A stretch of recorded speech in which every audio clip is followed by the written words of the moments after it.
E aí, família, como é que vocês estão? Tudo bem? Sejam bem-vindos a mais um vídeo desse canal maravilhoso de enfermagem, que vocês vão gostar bastante desse vídeo. Hoje nós vamos falar um pouquinho sobre o sistema cardiovascular. É um tema bem extenso, eu pretendo estar dividindo ele em algumas partes, mas o importante é que vocês vão adquirir muito conhecimento, vão se dar muito bem nas provas de vocês, na faculdade, no técnico de enfermagem, em tudo que vocês fizerem, ok? Vamos lá? Primeira coisa que eu acho super importante a gente saber a importância desse sistema para o nosso corpo, que é um sistema tão falado, que todo mundo conhece, então eu quero explicar um pouquinho para vocês. Nós necessitamos do sistema cardiovascular para a manutenção da vida, não somente porque precisamos de oxigênio e nutrientes, mas também porque nós precisamos eliminar o gás carbônico e os metabólitos produzidos pelas células. E isso só é possível através do sangue que conseguiremos realizar esta tarefa. Além da função de trocas gasosas, o sistema circulatório também auxilia no controle da temperatura e faz a comunicação endócrina e imunológica. O sistema cardiovascular é um sistema fechado. Ele é formado por vários vasos sanguíneos, dentro dos quais se desloca um líquido que é conhecido como o sangue. Para que o sangue percorra esta tubulação, é necessário que ele seja impulsionado por uma bomba, que é o coração. Então nós vamos começar falando sobre os órgãos, começando pelo coração. O coração é um órgão composto por um tipo especial de tecido muscular, que é o tecido estriado cardíaco. Anatomicamente, ele é um órgão oco, com o formato de um triângulo invertido, e está localizado na caixa torácica, na região denominada mediastino, centralizado, mas rotacionado para a esquerda e para a frente, pesando entre 250 e 300 gramas. Sua região mais inferior, de forma pontiaguda, se projeta anteriormente na posição anatômica e é denominada ápice. A parte mais superior, mais larga e rotacionada para o plano posterior, é denominada base, sendo que estes termos se relacionam justamente com o formato do órgão. Devido a essa nomenclatura, todos os vasos que chegam e saem do coração são denominados vasos da base, pois é nesta região que eles se posicionam. Agora vamos falar um pouquinho sobre o revestimento do coração, como é que funciona. Primeira coisa, gente, pelo coração estar localizado no tórax, próximo a outras estruturas, o coração precisa de uma proteção contra atritos, já que ao desempenhar sua função, se retrai e se expande continuamente, ele não para, correndo o risco de raspar nos órgãos vizinhos. Para proteger o coração deste contato, ele está envolvido em uma membrana de tecido conjuntivo denso, não modelado, que se chama pericárdio, que é um saco fibroceroso extremamente resistente, formado por duas camadas, uma fibrosa externa, que é chamada de pericárdio fibroso, e uma serosa interna, que é chamada de pericárdio parietal. O pericárdio também reveste a própria parede do coração com uma camada delgada, que é chamada de pericárdio visceral, também chamada de epicárdio, por ser a camada superior da parede cardíaca. Entre o pericárdio seroso parietal e o seroso visceral, encontramos um líquido que facilita o deslizamento, chamado de fluido ou líquido pericárdico. Seu aumento pode ocorrer em processos inflamatórios, que geram derrame pericárdico. Há outras camadas que constituem a parede do coração, são o endocárdio, que é a mais interna, que recobre as câmaras cardíacas, tendo como contato direto ela tem um contato direto com o sangue e o miocárdio, que é a parede do coração em si, responsável pela contração dos órgãos.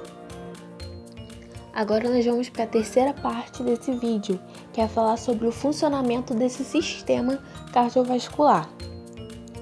Primeira coisa que eu quero dizer é que, apesar de ser um órgão único, o coração tem um funcionamento duplo, pois quando se contrai, o sangue é bombeado de maneiras diferentes em cada lado. O sangue que sai do lado direito é impulsionado em direção aos pulmões, por estar pobre em oxigênio e rico em gás carbônico. E é em contato com os pulmões que essa situação irá se modificar. Esse trajeto da circulação, iniciado com uma pressão de cerca de 20 milímetros de mercúrio, anteriormente denominada pequena circulação, mas hoje é chamada de circulação pulmonar.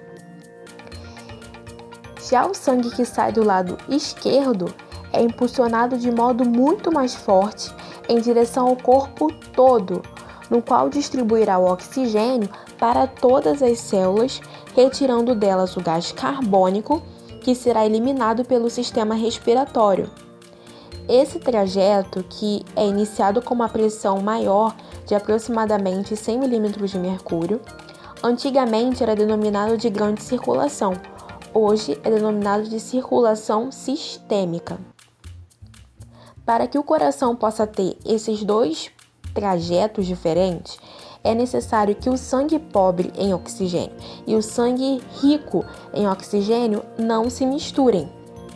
Isso é possível, pois sua cavidade interna está dividida em 4 regiões, que são chamadas de câmaras cardíacas. As câmaras superiores, que recebem o sangue vindo dos pulmões ou do corpo todo, são denominadas átrios. Tem o átrio direito e tem o átrio esquerdo. Enquanto que as câmaras inferiores, que ejetam, liberam o sangue para fora do coração, após receberem o sangue vindo dos átrios, são denominadas de ventrículos, e tem o ventrículo direito e o ventrículo esquerdo. Se compararmos a espessura das câmaras, veremos que os átrios são muito mais delgados e maleáveis, enquanto que os ventrículos são mais espessos e resistentes. Apesar de todo o coração ter sua parede formada por tecido muscular e estriado cardíaco, percebe que tem essa diferença. E essa diferença se dá pela força de ejeção que as câmaras fazem. Enquanto que os átrios quase não fazem força para enviar o sangue aos ventrículos, porque os ventrículos estão logo ali abaixo dos átrios. Os ventrículos, por sua vez, exercem uma força considerável para ejetar o sangue para fora do coração. E mais do que isso, para atingir os órgãos necessários, isso demanda muita força. Esta diferença de espessura também é percebida quando comparamos os dois ventrículos, pois como o esquerdo é responsável por enviar o sangue para o corpo todo, isso exige dessa câmara uma força muscular muito maior que a do ventrículo direito, que bombeia o sangue somente para os pulmões. Por isso, a espessura da parede do ventrículo esquerdo é a maior entre todas as câmaras cardíacas, beleza? Outra diferença que é bastante perceptível é da área interna dos átrios e dos ventrículos, que se percebe ser bem maior nos ventrículos. Para compensar essa diferença, há uma área adicional em cada ventrículo, uma projeção do miocárdio que também é preenchida por sangue. Com isso, o volume de sangue presente nos ventrículos é igual ao que preenche os átrios e as aurículas. Quando observamos um coração em vista anterior, não temos como ver os átrios, que estão escondidos pelas artérias, que saem dos ventrículos. O que enxergamos, então, são as aurículas presas a eles. As aurículas parecem umas pequenas orelhinhas. Entre os dois átrios e os dois ventrículos não pode haver comunicação, senão haveria mistura dos dois tipos de sangue. Por isso, há entre o lado direito e o lado esquerdo do coração uma parede muscular que separa, que é denominada de septo. Entre os átrios temos o septo interatrial, que fica entre os átrios, e temos o septo interventricular, que fica entre os ventrículos. Porém, o coração do feto não é totalmente separado. Vou contar um pouco aqui para vocês, gente. Durante a gestação, não existe a circulação pulmonar, já que o feto não respira pelos pulmões. Mas o feto, como nós sabemos, ele adquire oxigênio e se desfaz do gás carbônico através do cordão umbilical. Por isso, há no coração do feto uma abertura entre os átrios, chamada de comunicação interatrial, que permite a passagem de sangue entre um átrio e outro. Após o nascimento, algumas estruturas da circulação materno-fetal não são mais necessárias, e há uma modificação na circulação de feto para neonato, sendo que uma das mais importantes é o fechamento dessa comunicação interatrial. A comunicação interatrial é chamada de janela oval, e após o fechamento, a região fica com a parede um pouco mais fina que o restante do átrio. Esse local de fechamento é chamado de fossa oval. Caso o fechamento não ocorra, é necessária uma intervenção cirúrgica, que se chama oclusão percutânea, para o fechamento. Entretanto, 25% da população apresenta persistência da comunicação interatrial. E ela é assintomática, ou com cianose, que acaba fechando sem necessidade de intervenção. Entre átrios e ventrículos, o sangue flui a cada contração. Porém, não é porque é necessária essa passagem que ela acontece sem nenhum tipo de controle. Tem um controle ali no meio. A passagem do sangue se dá por aberturas, que são chamadas de ósseos atrioventriculares, que ficam entre os átrios e os ventrículos, com uma estrutura de controle que regula o fluxo e impede o refluxo sanguíneo, que são as chamadas válvulas atrioventriculares. Antigamente, elas eram chamadas de bicúspide ou mitral esquerda e tricúspide direita. Devido à quantidade de membranas que formam sua estrutura, atualmente são denominadas como válvulas atrioventriculares, direita ou esquerda. Elas são formadas por tecido conjuntivo denso, estão presas a filamentos fibrosos denominados de cordas tendíneas, que se fixam no assoalho dos ventrículos através de projeções do miocárdio, chamadas de músculos papilares. Os músculos papilares se contraem juntamente com a parede do ventrículo e se movimentam, fechando a passagem quando o sangue sai do ventrículo, impedindo que ele retorne ao átrio. Esse mecanismo pode ter falhas, o que permite que pequenos volumes de sangue retornem para o átrio, gerando um som percebido pela ausculta, que é denominado sopro cardíaco. De 25% a 50% das crianças, olha que interessante, galera, possuem o sopro funcional ou fisiológico, que é assintomático. Ele não gera alterações no fluxo sanguíneo e normalmente desaparece durante a adolescência.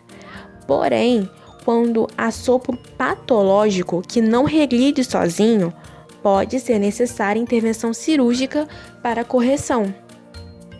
Além das válvulas atrioventriculares, outras válvulas controlam para que o fluxo siga de modo adequado, que são as chamadas válvulas arteriais. Para sair do coração, o sangue ejetado pelos ventrículos segue pela artéria aorta. Ela sai pelo ventrículo esquerdo e pelo tronco pulmonar, que sai pelo ventrículo direito, sendo que ambas também são valvuladas para que o sangue que por elas seguiu não venha retornar para os ventrículos. Para que o sangue se mova, gerando a circulação, é preciso que o coração haja como uma bomba mesmo. Na parte superior do coração, nos átrios, a contração acontece de forma mais fraca, já que o sangue projetado por eles irá somente para o ventrículo, que está logo abaixo, como a gente já falou. Os ventrículos, por sua vez, dependem de força para propelir, para colocar o sangue para fora, através das circulações. E mecanismos especiais estabelecem o ritmo, transmitindo os potenciais de ação através do miocárdio e provocando